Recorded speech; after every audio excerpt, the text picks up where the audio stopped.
It is 10:01 on the west coast of the United States. It is 05:01 GMT, I think. I don't really know. I don't know. But it is the fast food, junk food extravaganza. I am Sebastian. And I'm Sarah Bell. And we are coming to you from our various locations here to talk about fast food and junk food after a little bit of time off due to construction and technical difficulties and everything we've been dealing with. It is just, God, it is so good to be back with you and see your lovely shining face. Yes, and my shining forehead. Yes, I have missed you very much. Well, you were playing with these effects earlier, and the sad part was that the sound effects were like playing for me but not playing for you, and then you were in the mountains, and I think you were in heaven. I don't know what's going on. Yeah, well, here's the one that I was liking, the beach, that gives me the forehead whole thing. Blue, it's like you have a blue forehead there. Yeah, that's a little, whatever. That's a little odd. And then you had like another one that was like even funnier. What was that other one? Was it this one? I think it might have been this one. Mountains with the ocean, yeah. Yeah, but that's about it, yeah, so. Such wackiness. Well, let's see here. What fast food and junk food stories do we have to talk about this week? Let's see. You had a bunch of stories, and I'm sort of peddling on the stuff that I've been working on, but tell me, just tease some of the stories you have coming up. Well, one of the stories actually involves my drink of the day. Okay, lay it on me. It is Coca-Cola Life. Have you heard of Coca-Cola Life at all? I have heard of Coca-Cola Life. It tastes to me like baboon ass. Now, I feel like it's important to say the reason for that is the sweetener they use in it. It is called stevia. We have been planning a sweetener-based episode for some time. That's not tonight's episode, although maybe we should make it next week. My hair is a mess here. But, yeah, so that Coca-Cola Life is what? 50% real sugar and 50% stevia? Is that what it is? Yeah, I think what it's supposed to be is it says sweetened with cane sugar and stevia. And then, of course, the stevia has an asterisk next to it. And it says stevia leaf extract. But basically, it's supposed to be, you know, your favorite high fructose corn syrup that is, you know, gone from the Coke. Free of the HFCS, which is known by people to cause nothing, and yet it is a dangerous chemical, when in fact it's just corn syrup. Yeah. Now, it's sweeter than cane sugar. And what is there like white stuff in my hair? Am I undergoing? I see a speck of shiny is what I see. I see shininess. Anyway, well, fuck it. I cannot bear this. I didn't even bring my comb with me here. It's a tragedy. But okay, so the thing about the stevia, like I've tried all the sweeteners. Okay, I am a big sweetener freak. The reason I stick with the high fructose corn syrup is why? Why? Because it is sweeter. Yeah. That's essentially it. Now, people talk about how they use it in foods because A, it's cheaper, and B, it extends the shelf life of certain foods to last longer on the shelf in a store, kind of a thing. I don't really give a shit about either of those because I like the taste better. It's just sweeter, and you know, people say, "Oh, well, you must not have tried the other ones." It's like, no, I've tried all the other. I love some cane sugar, you know, on various unsweetened cereals. I love honey in my tea. I love to put honey in my tea. Now, I put a lot of honey in my tea because I drink usually a large thermos of tea. This is my double glass walled. Ooh, fancy. Very nice. It's usually for hot tea. Because what you can do is pour boiling water in here and then still handle it because it's got glass. Double wall insulation. Outside. I've learned, quite by accident, that it also keeps things cold as well as warm. Yes. So, hot things hot and cold things cold. Exactly. And so when you have that thermos effect. So I do have to say that this is the first time I've tried the Coke Life. Okay. And it tastes like ass. Oh, I'm now you're not saying that because I set you up for that, right? No. It honestly has that because I too have tried all the sweeteners. I've tried, you know, mostly in my iced tea. Sugar, the pink one, the blue one, the yellow one, the green one, all those different sweeteners. And stevia is definitely something that people use up here in Portland because it's, you know, trendy. Oh, I bet they do. God, I bet they do. I bet Oh, it's yeah. fucking rage for all those weird Portland fucking people. And it tastes like chemical. That stevia extract, that stevia leaf, it doesn't taste like sweet. It tastes like chemical. Isn't that weird? So, It's a natural extract. I mean, that's the thing about it, is it's natural. Now, we've talked in this show endlessly about that thing, natural versus artificial is bullshit. Right. There's just as many natural things that will kill you as won't, and there's just as many artificial things that won't kill you as will. So to say it's natural, therefore it's better, is bullshit in the first place. Right. But I think you're right. So I had a second drink because I had not tried the greenness of the Coke for Life. And so I've got my giant 1.5 liters of Pepsi that I'm going to, which actually brings me to the one thing that I did want to cover. Yes. And I will quickly share it with you just on this screeny share of share. Because I have talked about this before. And it's Crystal Pepsi. Have you seen this yet? Yes. Yes. I love this idea. Now, tell me what you think. Do you remember Crystal Pepsi? I remember Crystal Pepsi. It was out in 1993 when I was that impressionable 12-year-old. And Crystal Pepsi was awesome. I don't know what it was. I was entranced with Crystal Pepsi. It was the best thing ever. And my family, we never really bought soda. We always had iced tea. Yeah. And if we did buy soda, we got, you know, the cheap stuff at the Khalil bottling plant. We never got name brand anything. Right. Crystal Pepsi was like you got like what was it? It was like Mountain Spew instead of Mountain Dew. Right. It was whatever, because there in Tucson on 22nd and Campbell, there was the Khalil bottling plant. The Khalil is most famous for Snapple. Okay. Yes. But they also did like Big Red and not RC, but you know, the other off-brand of cola.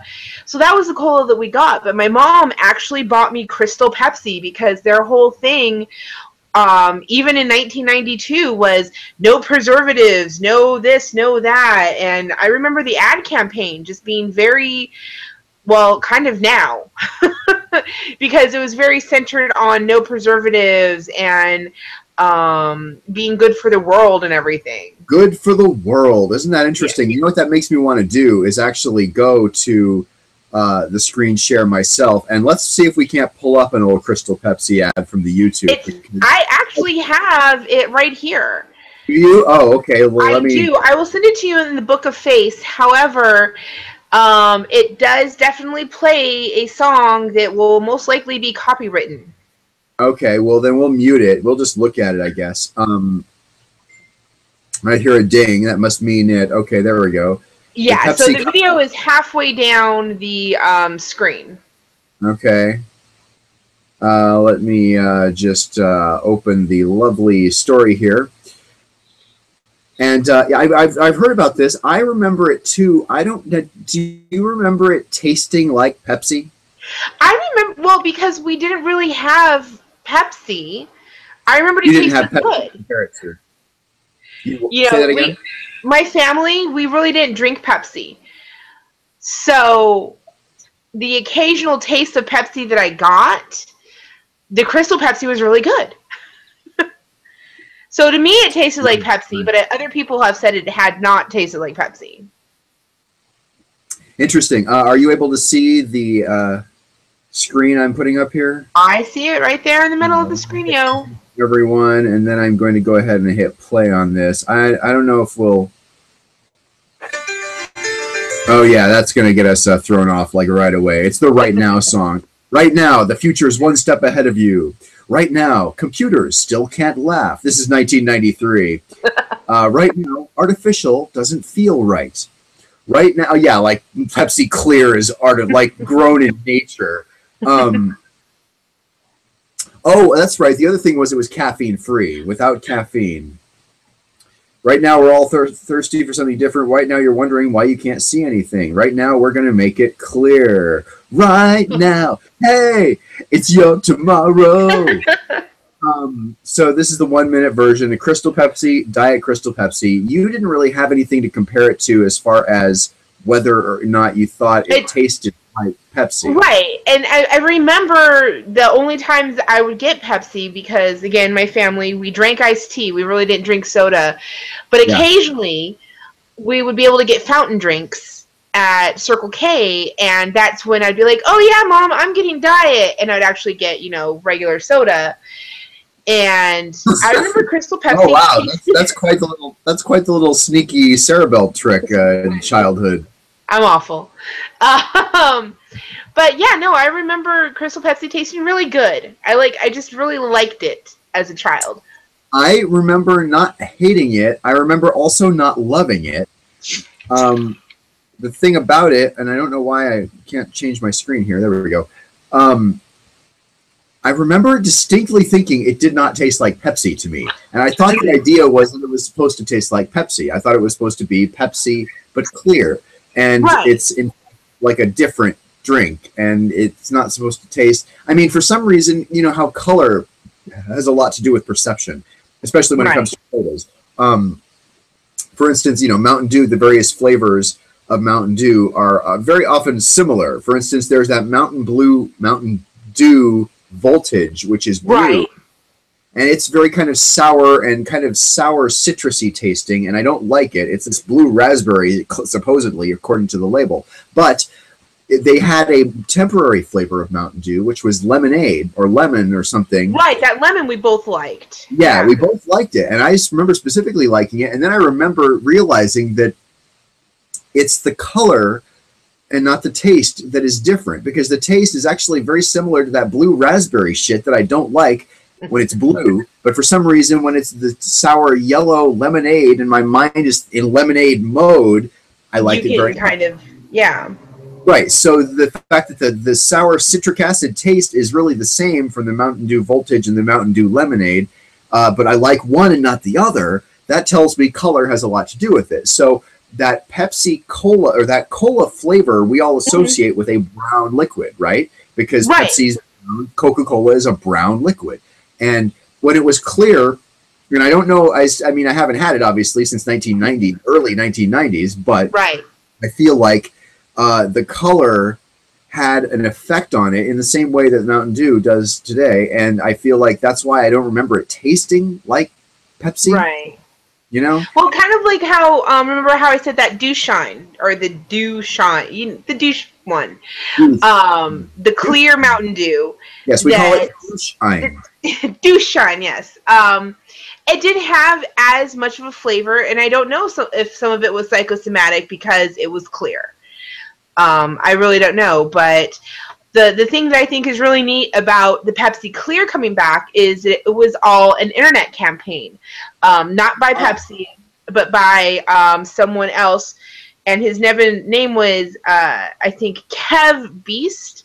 He has a YouTube channel, and what really brought him to the forefront of YouTube was that for his birthday, he went and paid $800 for a bottle of Pepsi Clear that was 20 years old. Jesus fucking Christ. All right, now. And that was his thing, because he was, the same, I think he's the same age as me. He was a teen in the early 90s that was like, oh my God, this was his childhood. And what made him famous was that he drank this 20-year-old bottle of Pepsi, and he's like, oh, that was really good. That was the best birthday ever. And then 3.5 minutes later, he empties the entire contents of his stomach out in front of the camera because he drank a 20-year-old bottle. He threw up? Yes, he threw up. But since then, he has been making a campaign online, hashtag Bring Back Crystal Pepsi. And on the 8th, Pepsi sent him a letter saying, your love for Pepsi is clear, crystal clear, and all these other horrible puns. Yeah. But the Pepsi signed off saying, we definitely hear you and your followers, and we think you'll be happy for what's in store. So they are definitely alluding to the fact that Crystal Pepsi is making a comeback. And I really think it's neat that it was an internet fan-driven change. We can all film ourselves drinking Crystal Pepsi and puking our guts out. It's going to be great. Join us, by the way, for the special Puke Your Guts Out edition of the Fast Food Junk Food Extravaganza here, where we will throw up everything we have ever eaten. Yeah, no, thank you. No, but I do think it is cool that it's an internet thing. I do think it. I find myself wondering if the corporation really is listening, or maybe this is something that was in the works anyway. But right. I like even the suggestion that they're listening to their customers. And the excuse me, a little bit of Mountain Dew, brought to you by Belch Beer. When you want a good beer, Belch Beer. Now, the story I was noticing on the internet, and this is shifting gears a little bit. When's the last time? Are you into seafood? I am not the biggest seafood fan. Living an hour away from the coast, that's the kind of seafood I like. You know, that seafood where, you know, hey, there's the ocean, here's my food. Whereas in Arizona, you are how many hours away from anything resembling water? I guess I can see that. I mean, I don't really so much mind it if it's been frozen a little bit, but there are different kinds of seafood. Obviously, seafood's a very big generic term. It's like saying, do you like meat? Right. You know, some people like some meat and other people don't like other meat. But what kind of seafood do you like? I mean, put it I like the kind that is battered and fried and served with a mayonnaise-based sauce. okay. So usually like fried clams, fried shrimp, fried cod. I'm not. No. Let me just throw these out there to you. Lobster, crab. Yes, no? Not really, actually. I'm not the biggest insect of the deep. Okay, person. no, here's the thing. There are people who sort of liken them to cockroaches and stuff like that or whatever, and disregard it for that reason. Have you tasted it? Oh yes, I've had both lobster and crab, and I just kind of like. So good. Let's be honest. There, before this gets out of hand, I mean, like some people don't like it because of the sort of impression that they get visually. But if you ever taste it, it's the best goddamn thing you'll ever eat. It really is. I like beef. A good steak. I think I would take a good steak over a good lobster. Lobster. Here's what's weird is, I mean, I've had some lobster, and lobster's fine. The one that I have a true weakness for is crab. I turn into a fucking Klingon when I am eating crab. Like for my birthday, this past year, my milestone birthday. We won't say which one, but it ends in a 0. But I went to the place called Joe's Crab Shack.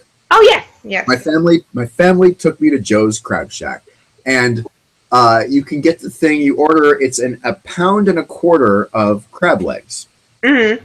Now that sounds like a lot. I guess it's really just a kind of regular. It's not really a lot, no. And then you can actually get the additional pound of crab. They have like a thing you can add a pound of crab legs to any of the entrees on the menu, meaning you're supposed to do that if you get a shrimp platter or you get, you know, crab cakes or fish and chips or something like that. You can add the pound to that other meal. Well, Seabass had himself 2 pounds and 1/4 of crab legs for his birthday. I am not ashamed to admit that because I wolfed it down. Now, the thing about crab, and I mean, I'm kind of going on a tangent here. You can sometimes get the cooperative crab and you can get the uncooperative crab, meaning that you do have to break the legs open and you do have to get the meat out from inside. And sometimes it comes out like a song, you know, like it's really quite. You just snap the leg in half and like the commercial, you know, like a Red Lobster, where you literally see them snap the thing in half and just this gorgeous chunk of red and white meat comes out, and it's like, oh. But the other kind of crab, the uncooperative crab, can be a real pain when that is literally you have to use the cracker and that little fork that they give you. I don't use either one of those most of the time. You just use your hands. You get a really uncooperative crab and you have to resort to those tools, and it's really quite awful. I got 2 pounds of cooperative crab for my birthday. It was the best birthday dinner I've ever had, and I still want to thank my family for that. But deviating from that, Joe's Crab Shack's kind of my favorite place to go get crab. Now, you say, closer to the ocean, I think you maybe get a better overall experience, probably. Although, frankly, I have been to the Tucson Joe's Crab Shack more than any other location, and I've always found it to be just spectacular. Like, it's actually quite good. And again, you can sort of talk about the cooperativeness of the crab. That's not on the restaurant, right? That's just kind of the crab that you get. You were born cooperative or not. Yeah, you know, and I mean, sometimes the roll of the dice, you're gonna get a crab that is just not good, even at a good crab place, and otherwise not. When's the last time you ever went to Red Lobster? In February, January, February, when I was in Tucson. Really? Okay. And what did you have at Red Lobster in Tucson? I think I just had the fish and chips with Dad. Dad had like a shrimp taco, and I had a fish and chips or something, you know. Always adventurous. Always a good, tasty, and safe choice, I think, fish and chips, right? Very safe. I would say it was safe. Slab of fried fish, slab of French fries. It's a gorgeous, gorgeous thing. When's the last time you went to Olive Garden? I would say the last time I went to Olive Garden was when they had the all-you-can-eat pasta buffet, because that is the most affordable time you can go to Olive Garden anymore, because it's just expensive. Ballpark it for me about. I want to say September or October. They only do it once a year, so. Okay. Well, the reason I'm going off on this, Red Lobster, the Onion Garden. No, the Olive Garden. Jezebel is a blog that some people know. I think it's kind of like a feminist issues blog, or at least it's mostly written by a woman. It's mostly written by women for everyone.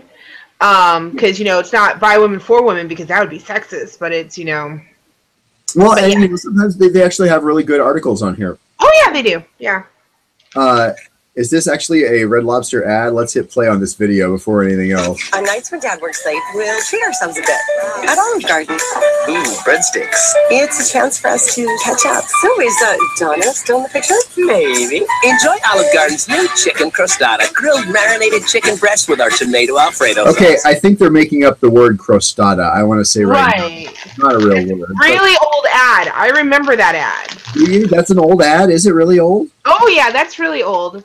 Grilled steak medallions with a 4-cheese sauce, both with crispy Asiago cheese crostatas and unlimited salad and breadsticks. So, is this serious? Yeah, this is seriously good. Yes, well, both Red Lobster and Olive Garden are owned by the same place, and apparently people don't want to eat there anymore. Numbers are down at Olive Garden and Red Lobster, both owned by the same company, Darden Restaurants. Despite jazzy revamps, including small plates and lighter menu options, sales at Olive Garden down 4%, Red Lobster's down more than 5%. For some strange reason, people just seem to not be gobbling breadsticks. And the Darden executives are freaking out. The shakeup comes as they're struggling to keep pace with a shifting industry. More people heading to chains like Chipotle that offer higher quality food, or perceived higher quality food at relatively cheaper prices. As traffic has dropped at Olive Garden and Red Lobster, Darden's been trying to win back diners with lighter dishes and promotions intended to underscore the affordability of food. They've been trying to do. I don't get why the small plates is a thing. Does that make any sense to you? Why Olive Garden? I think that they have a lot of really big plates at Olive Garden, especially the Tour of Italy that's got the lasagna and the chicken and the pasta. Like, a lot of their dishes are really large. And I know when we were in there that they were featuring the smaller, like they were heavily advertising that this is a smaller portion and this is a smaller size. And it's like, dude, it's still $10. I was just going to say, what is the price? What do they do to the price? Does the price drop at all when it's I think it was supposed to be, you know, a lunch menu, and the lunch menus are usually supposed to be between $5 and $10, where the dinner menus are supposed to be between like $7 and $15. Yes, so I didn't mean to get up there. I was getting the last of my Sangrita blasts. But go on. But I think, I know I got an email because I am a member of all of the restaurant chains for the free meal or the coupons or whatever. and they were advertising breadstick sandwiches, like for their lunch menu, because not like people can't get enough of the free breadsticks. They were making it into like a chicken parm sandwich or a meatball sandwich for lunch. To me, a breadstick sandwich sounds like a piece of bread, a breadstick, and another piece of bread. That is a breadstick sandwich. You know what I'm saying? Like it's it's not what you want to call that, I don't think. But all right. Well, instead of the like if you were to get a normal sandwich, I have a kitty. If you were to get a normal sandwich, like a meatball sub, instead of this meatball sub being on the sub roll, it was in a larger breadstick. So. All right. Well, okay. So then. The thing that bothers me about Olive Garden, and I have nothing bad really to say about the Olive Garden, except I felt like it was overpriced almost every time I was there. And when I hear them talking about, hey, lighter options, and hey, smaller plates and smaller portions, it's like, hey, you better fucking make the price smaller too. Right. You know, do not come out with ABC News articles saying, we're shocked that nobody's coming to our restaurants anymore. Like, you damn well better do something about the high prices there if you want, you know what I'm saying? Like, you can't make it smaller and not make the price smaller. Right. And I think that's a problem a lot of people have with the Olive Garden, Red Lobster kind of places, is that two people for lunch, without appetizers or anything extra, it's $35, $40, you know? That's an expensive lunch for two people. Yeah. I mean, again, the food's not bad. I don't think that's the problem. Right. In fact, when I was reading that article, the first thing I thought was, okay, smaller plates. That was the problem. Like, that's not the problem.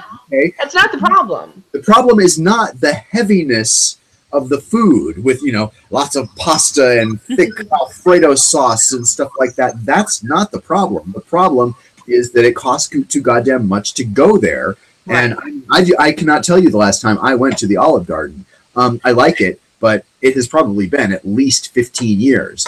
And the reason it's not a place that's even on my top 15 or 20 restaurants to go to, if somebody else is paying even, because of that. It's like so goddamn expensive. Now, at Joe's Crab Shack for that same thing of crab legs, I mean, you're going to pay $15 to $20 for that full big pound of dinner crab legs. Right. Kind of. And crab is more expensive, so that's kind of one reason why it's you know, seen as, I guess, more of a luxury food or whatever. But anyway, back to this article. I think it's really interesting because they can't seem to figure it out, and I feel like I had it figured out from the minute that I was reading it, and it's like, all right, recently rolled out small plates that can work as appetizers or side dishes. TV ads have ditched the old world atmosphere of the past in favor of a more upbeat, modern feel.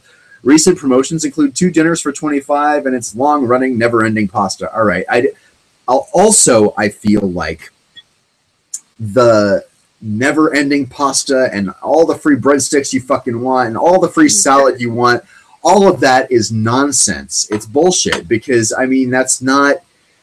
It's sort of saying, hey, all of the free napkins you can have, you know, like they're playing up the wrong thing. They're saying, hey, look at how great we are and how much you can have of this shit that nobody wants. Right. Like, that's not, and it's not fooling anybody. I have the sense they think they're fooling people by breadsticks. Look at all the breadsticks you can get. When the breadsticks are not that great in the first place. And you can bake some yourself. You go to the frozen, you go to the, you know, the, like the part of the grocery store where there's yogurt and meat and cheese and stuff like that. They have where they have the refrigerated dough that's already ready to go. Right there with the cookie dough and the pizza dough. They have biscuits and all kinds of bread stuff. You can make your own breadsticks that are probably as good, if not better, than the ones you get at the Olive Garden at your house. And that will cost you $2.39. All right. For a big thing of 6. So I feel like it's they think they're fooling people in doing that, and I'm pretty sure they're not fooling anybody. Do you agree with what I'm thinking, or am I wrong? I think that Olive Garden just has this, you know, when you're looking at high end and low end, low end is going to be your Golden Corral, Denny's, you know, that kind of stuff. So Olive Garden is at the very top. Let's not forget the Waffle House. I do have to say. The Waffle House, Village Inn. I feel like that Olive Garden is at the very, very top of the low end and very, very bottom of the high end. So people who are, you know, working class and, you know, middle America are like, oh, geez, let's go out and have a fancy dinner and go to Olive Garden. Whereas you have your more high-end blue-collar people, it's like, oh, you know what, I don't feel like dressing up. Let's slum it tonight and go to Olive Garden, you know? Yeah, and I think that's a very, very kind of, I guess, a savvy observation on your part, is that, you know, it is not on the low end. It is not the Cracker Barrel or the Waffle House, you know, nor is it... well, I mean, the article said Chipotle, and I feel like Chipotle is kind of another category in a way. Like Chipotle is kind of high-end fast food, whereas these are in sit-down restaurant kind of places. But I think it's really interesting. Let me go back to this article, because the other thing I wanted to point out was in it, and what I wanted to point out was sales are down, and they're adding, Red Lobster's adding more non-seafood options to attract a broader audience. Again, that is not the problem. The problem, I mean, people want good, fresh seafood cooked the way they want it. Is, you know, a plentiful portion for a lowish price. And if you can't come down on your price, you know, I don't know what to tell you. You might as well give it up. Like, I mean, if you're not able to kind of do that without these gimmicks, and I feel like people have a low or a certain limit when it comes to gimmicks. Like, Garden has a series of gimmicks that they kind of don't present as gimmicks, but I feel like after a certain point, hey, free breadsticks is not a selling point, nor... Now, I will say this. Red Lobster biscuits. Those, yeah. We all know about the Red Lobster biscuits. Those are famously good and unique, and I mean, I think this article even mentioned them. It's kind of one of the few unique things about Red Lobster that makes you want to go there. And frankly, all I want to do is go there and order 4 of the biscuits to go, and then Yeah, the biscuits are great, but it's one of those other places that they need to stop focusing on all the different kind of gourmet kind of stuff that they can do, and really kind of bring it back where a family of 4 can eat there more than once a month. Yeah. Because you're going to have to save so much money for a working middle-class family of 4 to eat there, because everyone's going to want to have an entree, and everyone's going to want to have a drink. And people don't realize when you order a pop at the restaurant, sometimes that's more expensive, you know, rationed out than anything else. It can be like $2.19 now, depending on where you go and what size you get and shit like that. Like, we went, it was $6 for Michael and I for our drinks at this Mexican restaurant today. And I mean, they may do things like you get free refills or something, but I mean, at the most, you're going to get 1 refill, maybe 2 if you're there for 3 hours, like kind of a thing. You're probably not going to be there that long. So that free refill is, again, kind of a gimmick in a way. And to price it so high and say, well, hey, we're giving you free refills. So that $2.19 is really, I mean, that does add up. And we all know how much soda costs, by the way. Let's not pretend like we don't know that soda is 19 cents for a thing of syrup plus a bunch of fizzy water. You know, like, I mean, that's also kind of a gimmick in its own way. Well, I mean, the bottles of soda that are this size, I mean, this is $1.89, where, so this is 20 fluid ounces. This guy, which is 1.5 liters, is 99 cents. 99 cents, $1.89. Yeah, well, again, the Coca-Cola, that life stuff, I feel like a couple of things are going on with that. A, the stevia is more expensive because it's deemed healthier, and anything healthier is going to be more expensive, right? And again, healthy is the wrong word. I'm an English teacher. I should know that it's healthful and not healthy. Yeah. Well, all the Coke products were $1.89 though. Okay. Well, okay. And I feel like the other thing is that, I mean, new products generally tend to cost more. When you looked at that Mountain Dew douche-ine, I will not say douche-ine because it's douche douche, meaning only bags of douche will drink this stuff because it's ridiculously priced. But it's you know, the new sodas tend to be a little more expensive, and I don't know. I mean, like you said, like it tastes like ass. I discovered it when I was in Mexico, and I thought, oh, it must be just the Mexican Coca-Cola life that ass. But it turns out no, because here's the thing: if you line up the different sweeteners, all right, cane sugar, high fructose corn syrup, stevia, aspartame NutraSweet, and then like the other ones like saccharin and agave and stuff like that. I had the agave stuff. You know that stuff they make, that plant they make tequila out of? Yeah, the agave. I'm very familiar. I think Dad has one in the back of his property. There's a sweetener that is made from that also. And you know, if you go to the grocery store, you can get, you know, like your own packets of Splenda or NutraSweet, you know, Equal they call it when it's in the blue packets. You can get kind of your own, like if you have a coffee station at work or something like that, you can get unrefined sugar, that kind of thing. And then they have now the little liquid bottles that you can squirt into coffee for a burst of sweetness or something like that, right? And I got one time just to try it because I was big into the Splenda. That's the one I liked, was the sucralose, right? That brand new chemical sweetener, right?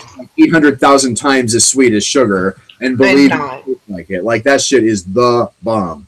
But I couldn't find it, and I needed to get something else, so I got this agave sweetener, and I put it in my iced tea, and god damn, it tasted like, I mean, it tasted like tequila, like it tasted like an drink. And I don't drink alcohol, but like that was some bullshit. Like that agave stuff is a joke.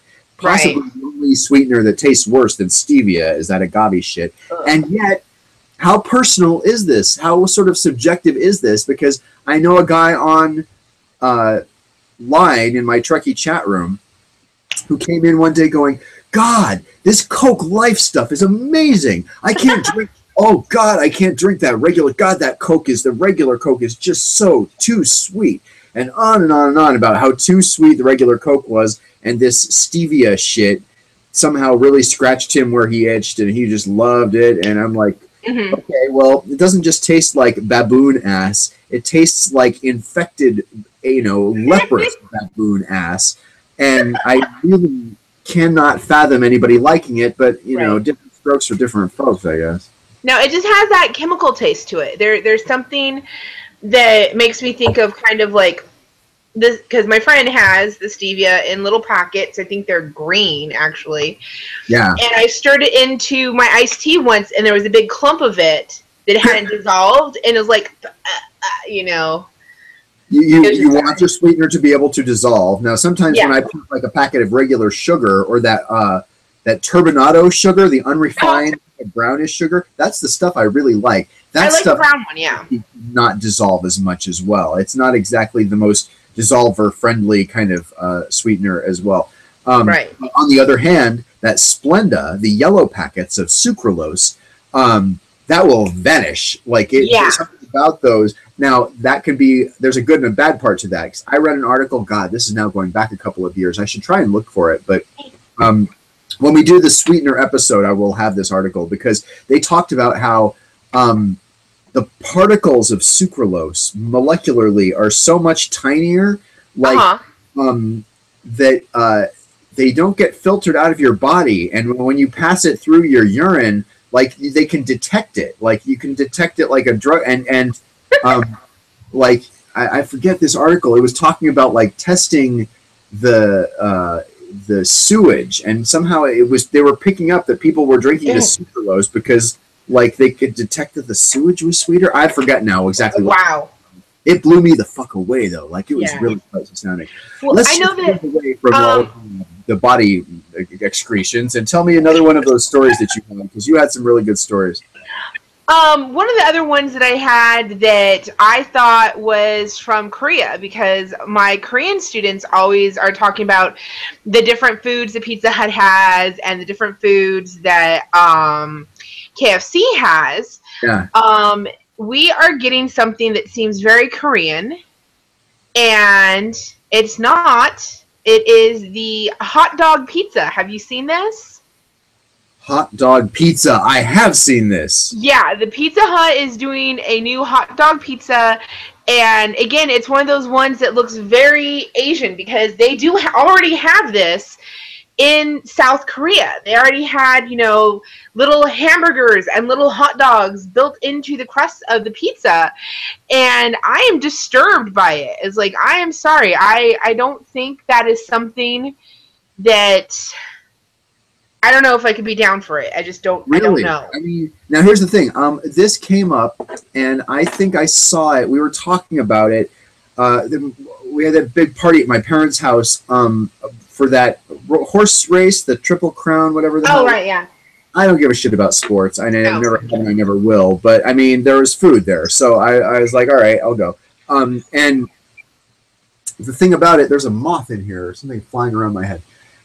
They had commercials, and the two commercials we noted, and I will come back to the second one in a minute because it's related, but one of them was this pizza with the hot dog in it. And I thought, you know what? I would not order it as a pizza for myself alone at night in my apartment, but I damn sure have a slice of it at a party if there was other people. Someone else bought it, yeah. You know what I'm saying? Something about that hot dog, all those little hot dogs in a circle look really kind of daunting and heavy in a big grouping like that. And as a big pizza, I would not want 3/4 of that cold in my refrigerator the next day. You know what I'm saying? It really does turn me off very much. Yeah. But at the same time, if there was a fresh one of those at a party where everybody kind of was having one, it's like, yeah, I'll have one. I got to say, I don't think it would not really turn me off in the way that I picture it cold in my fridge. Well, and see, I can just imagine at a friend's house with a bunch of stoners, one guy sitting around the pizza, just taking all of the hot dogs off of the pizza and be like, all right, later. And going off to his own little corner. Just eating the hot dogs and not the pizza? Yeah, I mean, they're like little pigs in a blanket. I mean, that's what it looks like to me, is the little pigs in a blanket. And I had actually remember seeing something on Reddit where people were complaining about their roommates, how they had a party and ordered 6 pizza, and immediately his roommate came out with Ziploc bags and started putting pizza away for their lunch. And I was like, dude, what a bitch. A little bit Now, what that pizza reminds me of also, before I move on to the other commercial from the Triple Crown, was the pizza I've described here in the past on this show in Mexico. The Doritos? The Doritos pizza. Let me just whip up a quick picture of that, because it's possibly one of the greatest things ever in the universe. I cannot overstate this. Images. Let me just get an image here and whip it up onto the screen, because God save me, and I mean, it does not seem like a Mexican food at all, and yet I had it when I was in Mexico. Come on now. Doritos Pizza Hut. Here we go. It's called the Hut Cheese. I don't believe they had it in the United States, because you see, even this ad is in Spanish. But look around the crust here. Right, the Doritos, yes. Crumbled Doritos. Now, I don't get it with pineapple like it shows in the picture. I just prefer a regular pepperoni or sausage pizza, or even a mushroom pizza. But the Dorito crumbliness on the outside of that crust, it was also a stuffed cheese crust pizza. So there's cheese inside the crust, Doritos on top of the crust, and then just kind of, when Doritos are crumbled that fine, you're going to see them kind of everywhere. Right. And it was heavy. It was so goddamn good. I cannot describe how good it was. And the only reason I knew how good it was when I went back. I was in Mexico all of last year, and I think I had one in February and discovered it, and I'm like, oh yes, my life is worth living again, because of this pizza. And then I had one in April or March, and then April. I had one pretty much every month for a while. And then I went back in May, and it was gone. It was gone. I remember you telling me. And do you remember what I told you replaced it? Oh, was it something sweet or something different? It was something different. They had they call it, as you saw in the ad, it's called the Hut Cheese, or what was it called? It's called the Hut Cheese Dorito. And again, it's in Mexican. It's in Mexico in Spanish. So Hut Cheese doesn't sound as kind of bizarre as it sounds to us. Right. But the hut cheese suddenly did not have Doritos around the crust anymore. Suddenly it had toasted sesame seeds. Yeah, that's what it was. Yeah. And I don't mind toasted sesame seeds on a hamburger bun, but goddamn if it didn't. You know how like you see a lovely cup of brown liquid on the table and you think, oh, I'll have a drink of Coca-Cola, and it turns out to be coffee, black coffee. Right. And it's like you're set up in your brain for one thing, and it's like, even if you like coffee, blah, you know, it's like I was thinking it was Pepsi. Right. It was geared up for that Dorito experience on the thing and had fucking toasted sesame seeds on it. It was just gross. Have you seen any ads for hamburgers that were different and weird recently? I mean, I've seen the Carl's Jr. Yes, the American. Okay, that's the one. I want to talk about that. Tell me about that. What does I want to say I saw it through the drive-thru, but I saw the commercial that was like, what's more American than a cheeseburger with a hot dog with potato chips being eaten by a supermodel on a jet ski in the flatbed of a truck with the fireworks on an air freight thingy doodle. What's more American than that, you know? It's and they do that thing that is kind of the new internet thing, which is why? Because America, that's why. Yeah. And it's just like, okay, I don't even know what the fuck that means. I have never, for one thing, wanted chips on a hamburger. I have done, because Dad did it. I put the chips on the hamburger if I'm having mayonnaise or ketchup to keep it from shooting out of the bun. Okay. But that's a home barbecue, you know. That's not restaurant. I interrupt this broadcast to tell you that fucking moth that was going around went into my drink. No! My last Sangrita Mountain Dew is ruined. No! So as I said during the Triple Crown to my friends and family, like, I'm still trying to get over the Carl's Jr. thing about putting an onion ring in the burger. Like, I don't hate onion rings, but I don't want it in my burger. It's just too. For one thing, you take a bite and then it comes out, and you get a whole ring of onion now dangling from your mouth because that onion ring does not not sever, right? And so I'm still trying to get over that, and they've been doing that for 25 years at Carl's Jr. So. Like, that's not a new thing. I've never wanted chips on my burger, and I sure as hell have never wanted a hot dog. A hot dog. Now, let's look at the picture here, because I Googled, imaged it, and I mean, there it is. When we say Carl's Jr., we should probably also say Hardee's for people on the East Coast. Because they are the same. Look down here at the bottom. You see pickles, you see ketchup, you see potato chips. I think that's a little perverse. Up here, you see hot dogs and then cheese in it. Now, I like hot dogs. I like burgers. I like chips. But why does it all have to be together? Like, what the fuck is that about? Because is that America. Because America, that's why. Yeah, because in America, yeah. No, I've seen it, and the closest fast food to my work is Carl's Jr., and you know how when you're sitting in line, you can hear the person in front of you and the person behind you make their order? Yeah. Never once have I heard someone asking for that burger. Yes, I'd like a hamburger, but could you please put a hot dog on it? And then with chips. Yeah, and then make an American flag out of ketchup and blue mayonnaise. Whatever. I mean, there are restaurants like Lindy's on 4th Avenue that have like the picnic burger, which is a hamburger with potato salad, or the Elvis burger, which has got like the peanut butter and banana thing. But those are mom and pop, hometown kind of places, not however many thousands of Carl's Jr.'s and Hardee's that are across the nation, where everyone managers like, oh yeah, that's a good idea. Let's go ahead and, you know. Yeah. I mean, it's just, again, it's one of those things. I just feel like I don't remember asking for this. I don't remember anybody else asking for it that I know. I don't remember ever discussing it with friends going, you know what this burger needs is a hot dog too. Like, I just never in my life have had that. So I don't know. I mean, I don't know why they're coming up with solutions to problems that don't exist. Fisher, I thought the trend was... Oh my goodness.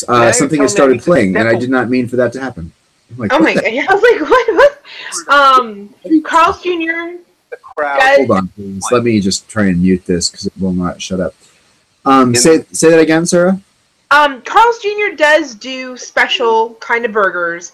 I remember their pastrami burger, which is like a quarter-pound burger with a quarter-pound of pastrami on it. Because that goes real good together. Yeah, But now I mean, don't know, for instance, your dad made a burger when I was over for dinner one time, and it was called the Juicy Lucy. Now I've read about this. You know, comedian Jim Gaffigan talks a lot about food in his comedy, and he has a book that I got actually for Christmas that's mostly about his love affair with food. It's all about his comedy book about food, and he mentions in it the Juicy Lucy. And it's like, this is a real thing in some parts of the country, apparently, where you get two kind of smallish burger patties, like quarter-pound burger patties. I think the quarter-pounder ones, yeah. Then you put a cheese in the middle and mush the edges together, so it's like, it's like an inside-out cheeseburger. Yeah, it's like an inside-out cheeseburger. And goddamn if it isn't tremendous. That is reworking the traditional idea of a burger in a way that appeals to me, that I like, that I love. I didn't even know I loved it until I tried it, but goddamn, it was wonderful. I suppose the America Thick Burger would have the same thing potentially, but I really feel like I don't need that. Like I mean, it's too goddamn much at some point. And I love excess. Like I'm not a person who nibbles on a piece of fudge and goes, "Oh, that is so rich," You're the guy that goes to Disneyland and gets a quarter-pound block of fudge and just walks around like a squirrel, just gnawing on it like the whole time. Like I eat it like corn, I remember we got you fudge at Disneyland, and you were just like, yeah. But... I don't believe I spoke much that when I had that because I'm busy. When I have a block of fudge, I'm busy. So yeah, I'm not a person that is scared off by big burgers or big anything. I like it big, but I don't need a hot dog on it too. Like if I want a hot dog, I want a hot dog. Yeah. No, totally get it. I feel like I'm bitching a little endlessly about this. One article I wanted to bring up. We're getting close to the end of our time here, but I wanted to show this. 5 weird foreign fast food items that companies should bring to America. This is from thestreet.com. I want to know what you think about some of these. Let's see here. Here we go. Fast food giants are overlooking one big opportunity to light a fire, taking advantage of the food overseas. Here's the story of Pizza Hut announcing the hot dog bites. Right. The crust. So here, let's look at the 5 seemingly offbeat foods from abroad. Here's a Starbucks. And what is it? The brownie matcha green tea frappuccino. Currently sold in Japan. And see, I don't care about Starbucks. I really am not a coffee person. Starbucks. I'm not a coffee person either, and I absolutely agree with you. I know people who are big into matcha, which is like that Japanese, I think it's like a dessert treat. Right. Sort of. And this is like a coffee drink with that stuff. I mean, the color alone is kind of green. Weird. I don't think it's necessarily that alluring, but I suppose if you really love matcha and you really love a frappuccino, combining those two things is something that's good. Here's something I think I can get behind. Tell me what you think of this. Is that the crunchy barbecue Whopper? Burger King Crunchy Barbecue Whopper sold in the UK. It looks like, I mean, what is that here? Is this what is the crunch? That you might have to scroll down to see. Let's see if there's like a description. It might be the next button on it. I don't think it's going to say right much. there. See the next at the bottom. Yeah, I mean, I feel like it's going to give us the next one. Oh, okay, here. Topped with a roasty potato pancake. Oh, so that's what that is. Yeah. I do like potato pancakes. I do I spend a lot of time on this show talking about just kind of my sensibility, just like off the top of my head, my knee-jerk reaction to something. My knee-jerk reaction to a hot dog and a hamburger, for instance, is hell fucking no. Right. Instant reaction to a potato pancake, is hell yes. I think that sounds good. I imagine it'd be like the Arby's potato things. Which the potato cake, which I also love. That's not bad. It makes me think of something else from Mexico. I seem to keep going back to Mexico. My time in Mexico, I had a lot of Burger King when I was, especially those last couple of months. I was living on an island in Mexico there, way out in the jungle, where the closest fast food to my work was a Burger King right around the corner. And they had, I think it was just called the Big King or something. A lot of the names don't really translate in They don't Spanish. translate, yeah. But what you end up with, strangely, is like weird. It's not what they call them in America either, in the U.S. It's like they have some kind of weird twist on them, or just kind of, it's like that would just be called a bacon cheeseburger in the U.S. But because it's in Mexico, they call it the King Big, or something really weird. But it was like a cheeseburger, and it had like lettuce, tomato, burger, cheese, but the cheese was in a disc, breaded and fried. Oh, I've been to a restaurant here in Portland that has done that. And it's like they call it disco queso, like a cheese dip. And I didn't really know what to think of it, because for one thing, I didn't know what it was visually. Like, it looked like that potato pancake, something that has been breaded and fried, but I don't know what's inside it, and I don't know how I'm going to like. Guess what? You have disco queso on your hamburger, all things are good, because that was all to the good. It was very delicious. Let's go back to my article here and look at the last three. Consumers love the oily, crispy hash brown, so why not add one to the signature Whopper? Potato pancake. I like the sound of that, I gotta say. All right, next. I think that was just an ad. I don't know why my computer is slow on this site. The Pizza Hut Crown Crust Carnival. Okay, that is an ad, but it is for it. Crusts with pockets filled with either mini hamburgers or mini chicken balls. Okay, and that's something that my Korean students have told me about with their pizzas, where they have these little guys full of stuff. And that's why I thought the hot dog one, the first time I saw it, was a South Korean something. Well, I do have to say that anything with the phrase chicken balls is not going to appeal to me off the top of my head. Again, I'm very knee-jerk reaction in that way. Chicken balls is not, but the picture there does not look bad. Going back to it, cheeseburger crown crust pizza, grilled mini cheeseburgers nestled in golden crown crusts. All right, that looks strange, but okay. I'd have a piece at a party. Chicken fillet crown crust pizza. Again, those are the chicken balls. Let's stay with the ball. Scrolling down, the next one here. New, this is from our friends at the Dunkin' Donuts. Let's see what it is. I love me some Dunkin' Donuts. I wish they had some up in Portland. Well, you guys have the place there, so I don't think you have a lot of complaining to do. These are the Shake Bites sold in China. Oh, God. All